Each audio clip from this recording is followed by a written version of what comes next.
On today's BizNews Briefing, President Trump is pushing for talks or regime change in Iran. President Ramaphosa seeks to mediate, but Nyide slams his detached stance. Treasury's Ismail Momoniat is optimistic about exiting the Financial Action Task Force's greylist. Sakeliga's Russel Lamberti warns that the new Employment Equity Act could choke businesses. And Tesla's Robotaxi hits Austin streets. Stay tuned. This BizNews Briefing is brought to you by Investec Business Banking. Make the move from business as usual to Investec Business Banking. It's Monday, the 23rd of June. I'm Stuart Lohman. Tensions in the Middle East have spiked after US airstrikes targeted 3 of Iran's key nuclear facilities. As the world braces for Iran's response, President Donald Trump is doubling down on calls for talks, even hinting at regime change, Bloomberg reports. A short time ago, the U.S. military carried out massive precision strikes on the 3 key nuclear facilities in the Iranian regime, Fordow, Natanz, and Esfahan. Everybody heard those names for years as they built this horribly destructive enterprise. At the White House now as the world waits for potential retaliation from Iran. The State Department is now urging increased caution to U.S. citizens abroad. Tyler? Yeah, hey, Joe, good evening. Well, a U.S. official tells us that President Trump has spent today working here at the White House. It is our understanding that he had a phone call with U.K. Prime Minister Keir Starmer a short time ago as the U.S. and its allies are calling for talks to resume over Iran's nuclear program, with President Trump threatening further action if Iran does not come to the negotiating table. But it's something that Iranian officials reiterated today cannot happen unless the strikes against them stop first. Now, it is interesting to note that U.S. officials really have maintained that the mission of this operation has been to destroy Iran's nuclear program and its ambitions. But then we got a post from President Trump on Truth Social within the last hour where he used the words regime change, reading in part, quote, "If the current Iranian regime is unable to make Iran great again, why wouldn't there be a regime change?" We should note it's unclear under what circumstances the U.S. would really support this, but looking ahead, we are going to have to consider that as a factor here as we watch how both sides are going to react. Another thing that we're waiting on is that U.S. officials, as well as the International Atomic Energy Agency, do tell us that it is going to take a long time to get that fuller assessment about how much damage actually did happen when it does come to these strikes. But we did hear from Vice President J.D. Vance earlier today in a series of interviews where he said that the U.S. maintains that it did significant damage when it comes to delaying Iran's ambitions for a nuclear weapon. But he did signal that Iran still holds on to a stockpile of enriched uranium. Well, and of course, as we consider the capabilities Iran may still have at its disposal, Tyler, what risk does that put U.S. troops in the Middle East in now, and what is the White House doing to try to hedge against that risk? Well, the White House has said that it has been proactive when it comes to protecting our troops. As you well know, we did move personnel out of Iraq last week as one example. But given the fact that there are more than 40,000 troops deployed in theater at the moment, that really does heighten the risk here when it comes to how the U.S. is viewing this picture holistically. We should say, though, that our analysts at Bloomberg do indicate that Iran might temper its response due to a few different factors here, including a weak economy, domestic discontent with the regime, and also the fact that we haven't really seen strategic allies of Iran lend anything more than rhetorical support at the moment, though, of course, we are watching it very closely. But Joe and Kaylee, today, Iran's parliament did vote to close the Strait of Hormuz. Now, that doesn't mean it's going to happen, but that would be, of course, a significant development in this, and no doubt would be contributing to the moves that we're seeing when it comes to oil. As global powers brace for the fallout from those US strikes, South Africa's Cyril Ramaphosa has tried to position himself as a peace broker. But United Independent Movement leader Nyide didn't hold back on this week's Sunday Show. De Beer slammed what he sees as Ramaphosa's detachment from reality in a no-punches-pulled exchange. Right, let's start with President Cyril Ramaphosa telling Israel and Iran to enter into peaceful dialogue, Neil. Yeah, they immediately reacted. Guns were withdrawn, heavy ammunition stored, papers came out, champagne to the table, and a couple of cookies. What a lot of toss. I mean, Chris, we really have to start thinking about the options between fact and reality. Now, when you speak to psychologists and people that work with a mind, which still today is probably like the ocean, we still don't know what stuff swim around the deepest sides of the ocean. I equate that as the same as the depth of the person's mind, because I don't know about you and the people that follow us, but I am every day surprised about the absolute craziness that sometimes comes out of a person's mind. I am looking at Cyril Cupcake Ramaphosa, and I'm saying, does this man have a basis of reality? And I'm not insulting him. I'm telling him on the global scale, Chris, of where South Africa fits in on certain levels. In other words, our influence in the world, the power we wield. In other words, power will then be broken up into, let's say, military power, Bogerol, flat tire, economic power, Bogerol, flat tire, the placing of where we are on influence. We had it when the passport we carried was one of the most influential in the 94 era, also gone, weg. And then we get this gentleman that sits and he's the master over a country that still has a grey listing over it because our fiscal policies aren't right. Our military is in collapse, and we are definitely going to touch on it because it doesn't seem to sink in there as well. Our joblessness, our labor disputes, our basic, incredible implosion laws, all of that. And Cupcake still gets up with a twinkling in his eyes and says he can sort out world peace. My dear Ismail, you can't even sort out the current problems that we've got in this country on race, economy, safety and security, and just basic understanding of running a country. And the evidence to that is you've called for a national dialogue to so-called reset our country, but you want to go and tell Russia, tell Ukraine, tell Israel, tell Hamas, tell Hezbollah, tell Tehran and America that you demand that they get back to the table. Well, Chris, I'm not going to say it, but our thousands, the more than 250,000 people a week that look at us are all going to surely go, what are you on about? And I think it's becoming a joke now that we think that our interventions on a global scale is actually going to be heeded when the fingers are pointing back at us to say, why don't you go sort out the murders on the Cape Flats that are horrific and that are at times sometimes worse than the deaths in 4 or 5 current military operations in the world. You can find the full interview on BizNews TV on YouTube. In a rare moment of financial redemption, Treasury veteran Ismail Momoniat explained how that after 2 years of hard reform, South Africa is now on track to exit the Financial Action Task Force's grey list. I think that it was a clear result of state capture and the weakening of our institutions. And if you recall, even in 2015-16, we tried to get the FICA Amendment Bill. And President Zuma, in fact, had great objections over that bill. Firstly, it got delayed through the cabinet process for a year.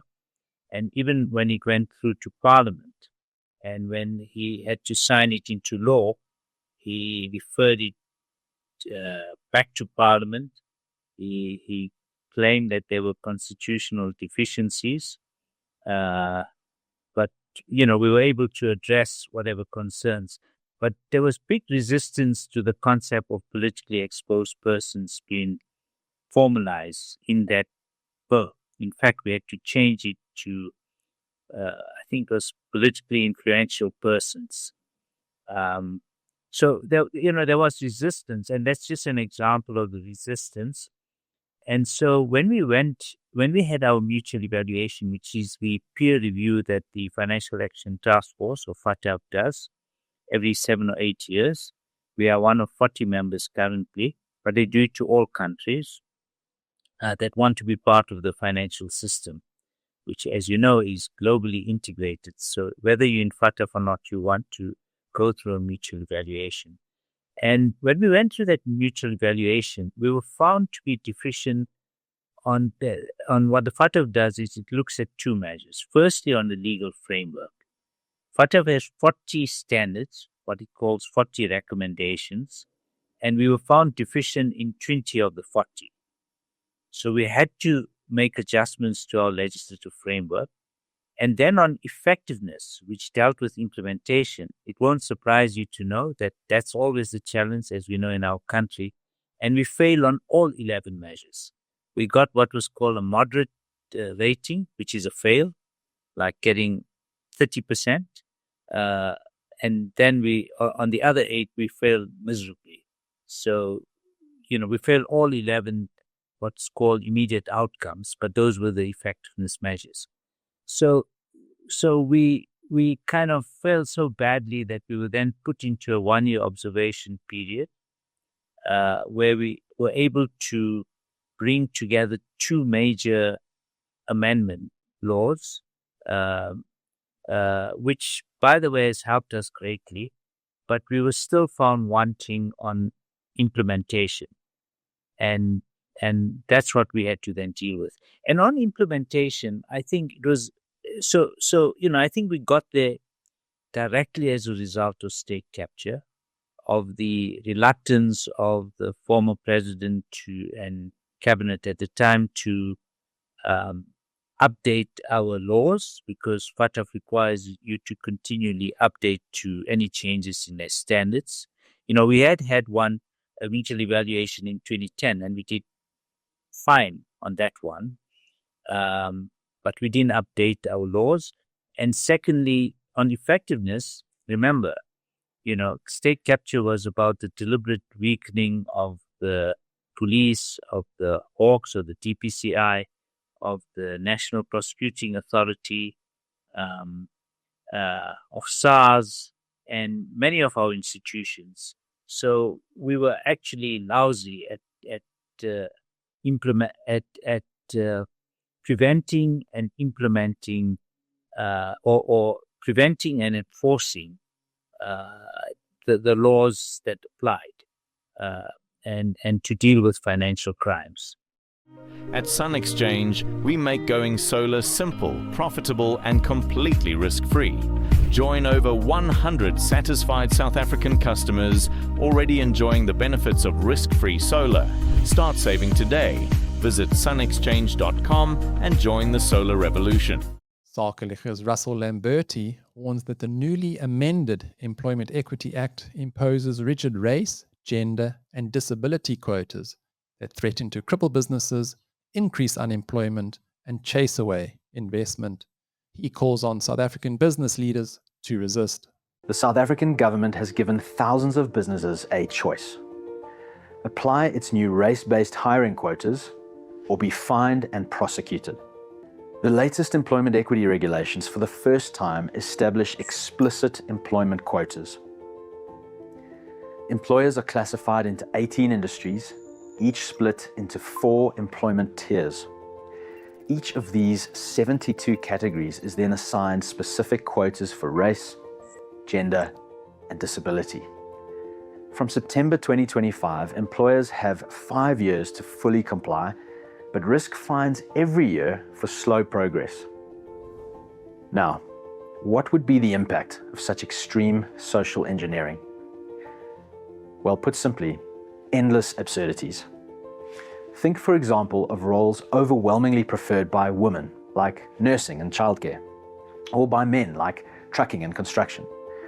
In these cases, the roughly 50% quotas for gender are clearly impossible to meet. But the racial quotas are even more far-fetched. They restrict white males to just 4% in many categories, and most not much higher.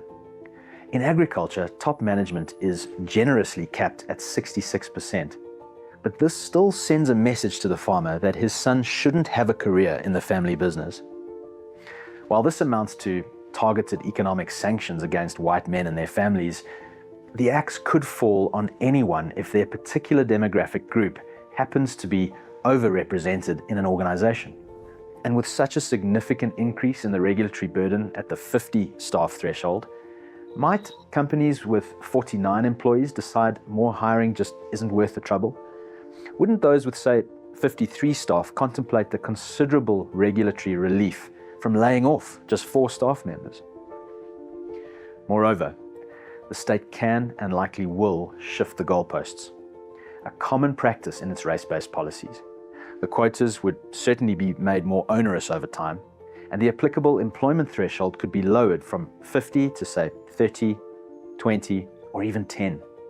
Sanctions and fines could easily escalate beyond the already debilitating 10% of turnover.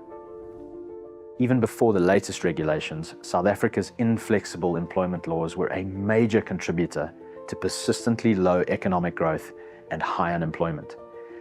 The new regulations now completely disregard the realities of skills, kinship, language, culture, relationships, geography, and so much else that influences employment in the real world. These rigid demographic quotas are business and job killers for everyone. Their economic and social toll would be catastrophic. So, should we really either comply with new race-based employment quotas or risk crippling fines and prosecutions? No. This is an unacceptable choice. Responsible business people must oppose the Employment Equity Act. Here's how. First, we can expect widespread non-cooperation with these impossible requirements by ethical businesses as they inevitably prioritize their real-world obligations to staff, customers, and shareholders. Second, foreign companies to whom the Act and quotas also apply should and will escalate their concerns with their respective embassies. Third, Sakeliga and others are litigating to oppose these regulations on constitutional and practical grounds, and it is crucial that business people support these legal efforts. With resolute opposition and ethical, appropriate non-cooperation, we can resist these employment quotas and protect our businesses, our employees, and all communities across the country. From boardroom battles to driverless vehicles, Tesla has officially launched its Robotaxi service in Austin, Texas, with no one behind the wheel. The pilot is small, but marks a significant milestone in self-driving tech, courtesy of DP Cars. Tesla just launched its Robotaxi service today, and the automotive world is buzzing. The pilot program kicked off in Austin, Texas, where a small fleet of Tesla Model Y vehicles, equipped with Tesla's full self-driving technology, started taking real passengers on real trips. This is not a test simulation or a distant concept. Tesla Robotaxis are live, on the road, and carrying people across a geofenced area in South Austin. The rollout is limited for now. Only about 10 to 20 vehicles are in service, and the rides are currently available to a select group of early users, including influencers and investors. While these vehicles are just standard Model Y crossovers for now, the future of the service points toward Tesla's purpose-built Robotaxi, often referred to as the Cybercab. That model will have no pedals and no steering wheel and is expected to hit production sometime in 2026. The rides so far have been described as smooth and mostly reliable. Users reported a few minor issues with app access and pickup clarity, but no major technical problems. With companies like Waymo already offering autonomous rides in larger volumes, Tesla is entering a competitive market. But with its massive fan base tight integration with its cars, and ambitious software goals, it is going to be a major player. This reality might be a long way off for South Africans. And that's it for today's show. A big thanks to the BizNews production team. From me, Stuart Lohman. Until next time. This BizNews Briefing is brought to you by Investec Business Banking. Make the move to private banking service now for your business.